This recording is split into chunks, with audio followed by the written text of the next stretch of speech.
Assalamualaikum warahmatullahi wabarakatuh. Alhamdulillah ya, pada kesempatan kali ini kita masih bisa bertemu pada video anak IPS. Kita di sini belajar bersama-sama tentang dunia IPS ya. Dan bagaimana kabar kalian? Semoga tetap sehat dan semangat untuk belajar.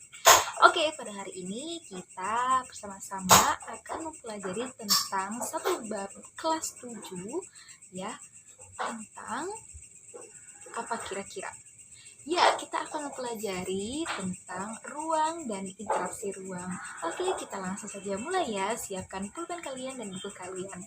Anak-anak, tahukah kalian apa itu ruang? Kira-kira apa yang ada di pikiran kalian ketika kalian mendengar kata ruang? Betul sekali. Mungkin kalian tidak asing dengan kata ruang. Kata ruang biasanya berkaitan dengan suatu tempat atau suatu aktivitas yang terjadi dalam suatu tempat. Nah, jadi anak-anak, setiap makhluk hidup termasuk kita maupun binatang, tumbuhan, dan lain sebagainya memerlukan sebuah ruang untuk tempat tinggal. Nah, bagaimana jadinya jika makhluk hidup tidak mempunyai ruang? Tentu tidak akan bisa hidup karena kita tidak punya tempat tinggal untuk hidup. Jadi di sini ruang merupakan segala sesuatu tempat dan aktivitasnya, fenomena sosial dan lain sebagainya yang berada di sekitaran bumi. Nah, jadi ruang tidak hanya sebatas udara yang menempel di permukaan bumi, akan tetapi ruang juga terdapat pada setiap lapisan-lapisan bumi, kemudian setiap lapisan yang ada di lautan maupun ada di udara yang bisa mempengaruhi segala kondisi yang ada di bumi. Nah, anak-anak, kita manusia sebagai organisme dan makhluk hidup lainnya juga merupakan suatu ruang loh. Loh, kenapa Bu? Kok bisa disebut dengan suatu ruang? Karena kita juga turut andil dalam segala sesuatu yang ada di bumi. Karena kita juga ikut berpengaruh terhadap kondisi bumi. Contohnya seperti apa? Mungkin ketika kita menanam pohon ya di kebun kalian atau di sawah kalian, maka kita juga akan turut melestarikan hutan. Maka di sini kita berperan untuk menjaga bumi. Artinya kita berpengaruh terhadap kesehatan bumi.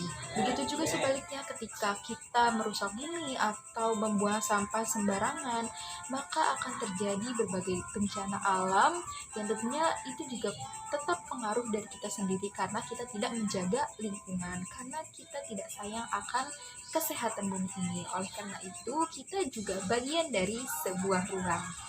Nah, oleh karena itu bisa disimpulkan bahwa ruang adalah segala tempat tinggal atau segala tempat yang ada di mukaan bumi ini dengan unsur-unsur yang ada di dalamnya seperti manusia dan aktivitasnya yang dapat mempengaruhi kehidupan di bumi. Bagaimana? Sampai sini kalian sudah paham kan? Oke, jika kalian sudah mengerti, kita berlanjut ke tahap berikutnya. Nah, anak-anak, jadi setiap ruang atau setiap tempat yang ada di permukaan bumi ini mempunyai karakteristik yang berbeda loh, atau mempunyai keunikannya masing-masing. Contohnya seperti apa, Bu? Nah, contohnya, misalkan rumah kalian berada di sebuah pesawahan, ya, misalkan di daerah perbukitan, biasanya di Kuningan, ya, rumah kalian di Kuningan.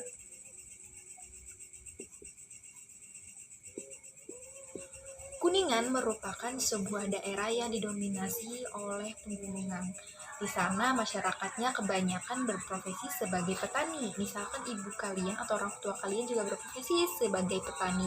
Maka otomatis di daerah pegunungan akan lebih banyak menghasilkan sumber daya alam seperti sayur-sayuran, buah-buahan ya, seperti wortel, kangkung, kemudian ubi, singkong, dan lain sebagainya. Di sisi lain, teman kalian, misalkan satu teman kalian di kelas, dia tinggal di daerah Kejawanan di Cirebon ya. Kejawanan. Nah, daerah Kejawanan ini, teman-teman, biasa didominasi oleh kawasan laut, di mana di sana banyak masyarakat yang berprofesi sebagai nelayan, mungkin orang tua teman kalian juga sebagai nelayan, dan di sana mereka mendapatkan sumber daya alam berupa makanan dari laut seperti ikan, kepiting, udang, dan lain sebagainya. Nah, ini merupakan salah satu contoh karakteristik dua tempat yang berbeda, di mana yang pertama di wilayah Kuningan yang berdominasi lebih kepada pegunungan, kemudian di tempat teman kalian mempunyai karakteristik sumber daya alam dari laut ya. Jadi mendapatkan sumber daya alamnya itu berbeda dengan rumah teman kalian yang ada di Kuningan. Nah, teman-teman, setelah mengetahui dua perbedaan karakteristik dari setiap wilayah atau setiap tempat dan ruang, maka kita bisa simpulkan bahwa di setiap daerah, baik itu di Kuningan, di Kejawanan, ya, itu tidak bisa memenuhi segala kebutuhan penduduknya. Kenapa? Misalkan kalian yang berada di wilayah Kuningan ya sewaktu-waktu ingin merasakan ikan gitu ya, tetapi di daerah sana tidak ada laut ya, mungkin kalian susah atau sulit menemukan berbagai macam olahan makanan ikan atau laut gitu. Oleh karena itu kalian memerlukan sumber daya alam atau sumber pokok ikan, kemudian hewan laut lainnya dari Kejawanan. Ya, begitu pula dengan wilayah Kejawanan atau Cirebon yang misalkan ingin merasakan ubi ya, ubi ungu gitu, cilembu yang biasa terkenal manis. Nah, karena di Kejawanan itu tidak ada, ya maka mereka bisa mengambil umbi-umbian tersebut di daerah Kuningan atau di daerah pegunungan. Nah, oleh karena itu, karena dua tempat ini berbeda karakteristiknya dan keperluan dari masing-masing penduduk tidak tercukupi, maka akan terjadi keterkaitan atau komoditas di antara dua wilayah ini.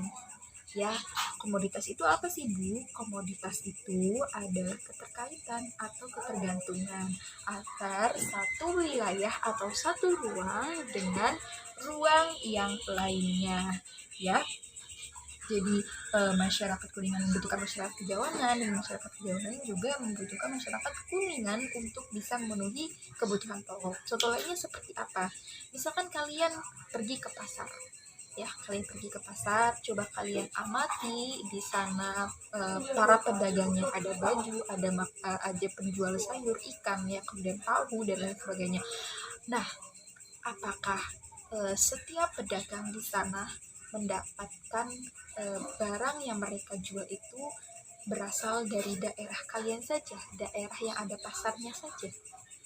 Tentu tidak kan. Nah, barang-barang yang didapat para penjual merupakan barang yang berasal dari berbagai daerah, ya seperti tadi ikan yang berasal dari daerah berdominasi laut, kemudian sayur berdominasi pegunungan, kemudian bisa jadi misalkan ada pedagang bensin gitu ya, di daerah kalian tidak ada tambang bensin. Nah, jadi bensin ini diambil dari tempat lain untuk memenuhi kebutuhan. Itulah yang dinamakan dengan komoditas di dalam ruang. Ya, bagaimana sampai sini? Apakah kalian sudah paham? Oke, jika sudah paham, kita akan berlanjut. Nah, berbicara tentang komoditas atau keterkaitan antara satu ruang dengan ruang yang lainnya, maka jika terjadi keterkaitan, terjadi aktivitas yang berada di antara dua ruang tersebut ya, saling melengkapi kebutuhan, maka di sini juga akan terjadi yang namanya interaksi antar ruang. Interaksi antar ruang. Nah, maksud dari interaksi antar ruang itu seperti apa, Bu? Nah, maksud dari interaksi antar ruang itu seperti apa, Bu? Nah, interaksi antar ruang seperti yang tadi Ibu jelaskan ya, ketika satu tempat yang berinteraksi dengan tempat yang lainnya, misalkan dalam hal pemenuhan kebutuhan hidup, ya, ketika kita mengambil beras, kita mengambil barang-barang pokok lainnya dari daerah lain, maka di situ akan terjadi interaksi antar ruang, baik itu interaksi kita manusia, kemudian baik itu juga transportasi, misalkan untuk mengangkut barang-barangnya, bisa juga berbagai hewan dan makhluk dan segala aktivitas yang ada di dalam dua ruang tersebut. Nah, secara lebih jelasnya Ibu akan jelaskan ada 3 pokok yang berada di dalam interaksi antar ruang atau 3 pokok yang menjadi hal utama terjadinya interaksi antar ruang. Yang pertama ada yang namanya saling melengkapi.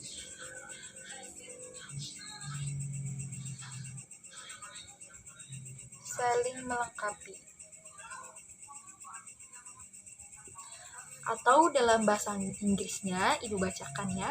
Dalam bahasa Inggrisnya itu complementary atau regional complementary. Nah, di mana saling melengkapi itu maksudnya seperti apa sih, Bu? Apakah saling melengkapi keperasaan atau bagaimana gitu kan? Bukan ya. Nah, saling melengkapi seperti yang Ibu jelaskan pada awal tadi ya, ketika dua ruang dengan karakteristik berbeda saling berinteraksi dan saling melengkapi dalam berbagai hal pemenuhan kebutuhan. Ibu akan jelaskan contohnya biar kalian lebih mudah. Misalkan di sini ada daerah A dengan pokok utama atau lebih berdominan kepada daerah industri misalkan. Kemudian ada wilayah B yang berdominan wilayah laut. Nah, ketika daerah A dengan wilayah industri seperti industri pakaian, ya industri celana, tas dan lain sebagainya, kemudian ada daerah B yang berdominan kepada sumber daya laut, maka di sini masyarakat dari wilayah A dengan daerah industrinya misalkan ingin makan ikan atau membutuhkan sumber daya laut untuk kebutuhan mereka, ya seperti misalkan pasir ya, misalkan untuk membuat rumah gitu ya, atau batu-batuan yang untuk digunakan untuk membangun ataupun sumber pangan dari laut gitu ya, maka daerah wilayah A ini membutuhkan daerah wilayah B untuk memenuhi kebutuhan hidupnya, di mana wilayah B ini memiliki sumber daya yang daerah A butuhkan ya. Kemudian ada daerah B, daerah laut, yang dimana masyarakat dari daerah B ini membutuhkan pakaian untuk digunakan sehari-hari, membutuhkan hijab, membutuhkan tas dan segala kebutuhan sandang ya, maka wilayah B ini perlu mengambil atau membeli barang-barang yang mereka butuhkan dari wilayah A, di mana wilayah A ini berdominan sebagai wilayah industri. Maka di sini terjadi keterkaitan, terjadi komoditas, dan di sini juga terjadi interaksi antar ruang yang saling melengkapi, di mana wilayah A dilengkapi kebutuhannya oleh wilayah B, begitu juga wilayah B yang dilengkapi kebutuhannya oleh wilayah A. Nah, itu dia yang disebut dengan saling melengkapi. Jadi ketika dua wilayah ruang yang berbeda yang memiliki karakteristik berbeda bisa saling melengkapi satu sama lain ya, atau di sini terjadi namanya simbiosis mutualisme. Oke, kita lanjut yang kedua. Yang kedua ada yang namanya kesempatan antara.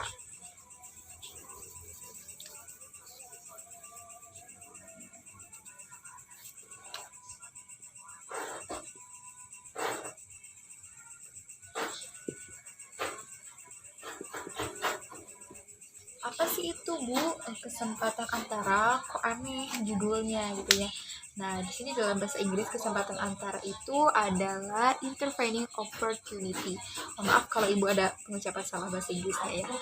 Nah, di sini kesempatan antara ini bisa diartikan ada 3 wilayah atau 3 ruang yang berbeda ya, dengan karakteristik yang satu sama, yang satu beda, yang dua sama.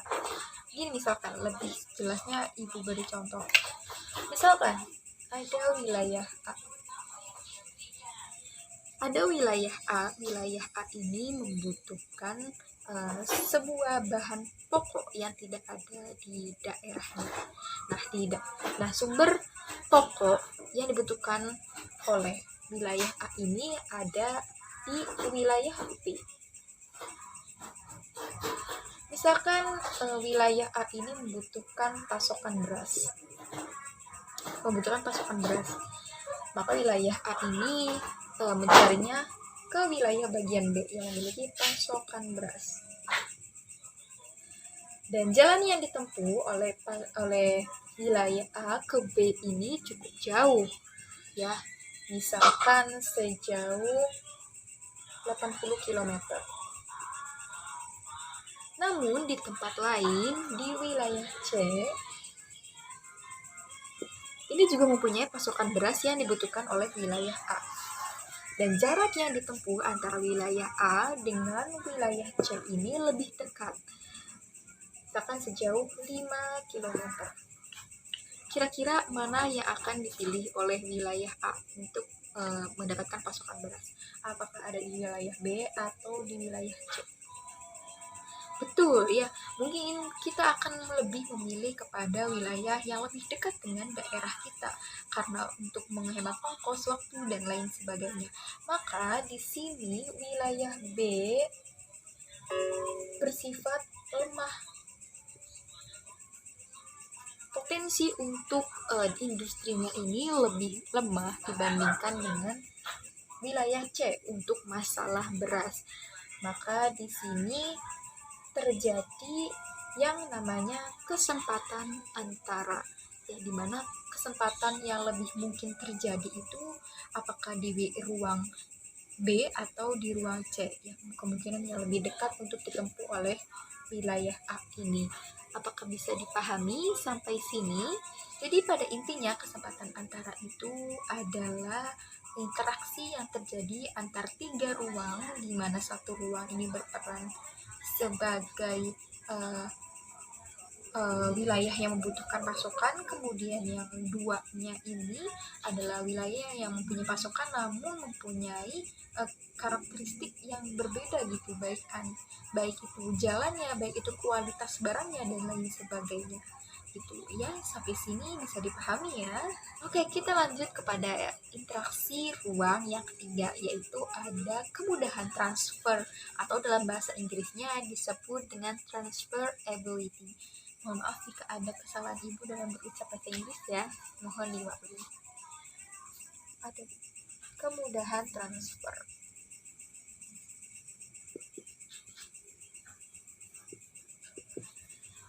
Maksudnya di sini bagaimana Bu kemudahan transfer itu? Oke, kemudahan transfer secara lebih mudahnya bisa kita pahami melalui satu contoh. Misalkan ada daerah A, kita kembali lagi ya kepada contoh daerah. Misalkan ada daerah A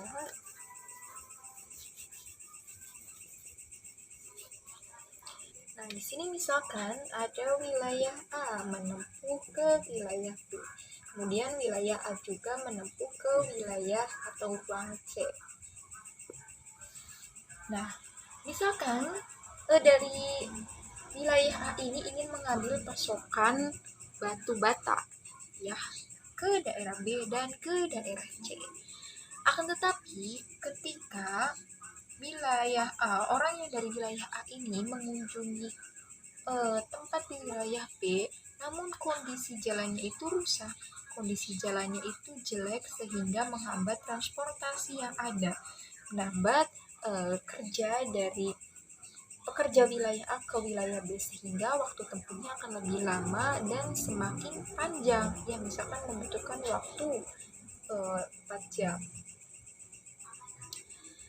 Sedangkan ketika melalui wilayah C, ya, pekerja dari wilayah A ini mendapatkan akses jalan yang bagus, lancar, sehingga pekerjaan dapat lebih cepat selesai. Misalkan perjalanannya ditempuh dalam waktu 2 jam.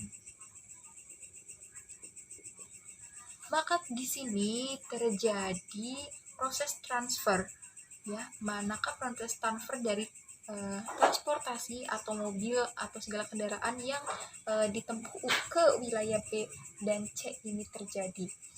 Nah, di sini proses transfer dari wilayah A ke wilayah B lebih lama, yaitu 4 jam. Sedangkan dari wilayah A ke wilayah C lebih pendek atau lebih singkat, selama 2 jam. Maka daerah B ini mengalami interaksi yang lebih lemah. Sedangkan wilayah C ini mengalami interaksi yang lebih kuat dengan wilayah A. Karena wilayah C ini jalan akses lebih mudah sehingga pekerja dari wilayah ini cepat sampai, sehingga interaksinya kuat ya, pengiriman barang pun akan semakin sering karena waktunya cepat gitu. Dibandingkan dengan wilayah B, maka pekerja dari wilayah ini membutuhkan waktu yang lebih lama sehingga interaksinya melemah, barang menjadi lebih lama untuk sampai gitu ya, dan produksi barangnya juga akan semakin melemah dan sebagainya gitu. Dan inilah yang dinamakan dengan proses transfer ya, dari wilayah dari ketiga ruang tersebut terjadi proses transfer yang berbeda-beda antar setiap ruang atau wilayahnya. Oke, sampai sini sudah paham? Baik anak-anak, kita sudah sampai pada akhir pembahasan kita pada video kali ini tentang ruang dan interaksi antar ruang. Oleh karena kita sudah mengetahui bahwa kita juga merupakan bagian dari ruang yang bisa mempengaruhi kehidupan di bumi, maka seyogianya kita bijaksana dalam memperlakukan bumi ya. Kita harus menyayangi bumi, menjaga bumi, dan ikut melestarikan alam yang ada di bumi, dan menjauhkan segala aktivitas yang dapat berakibat buruk terhadap kehidupan di muka bumi. Oke, selamat bertemu pada video selanjutnya. Semoga video kali ini bermanfaat dan tetap semangat untuk belajar. Wassalamualaikum warahmatullahi wabarakatuh.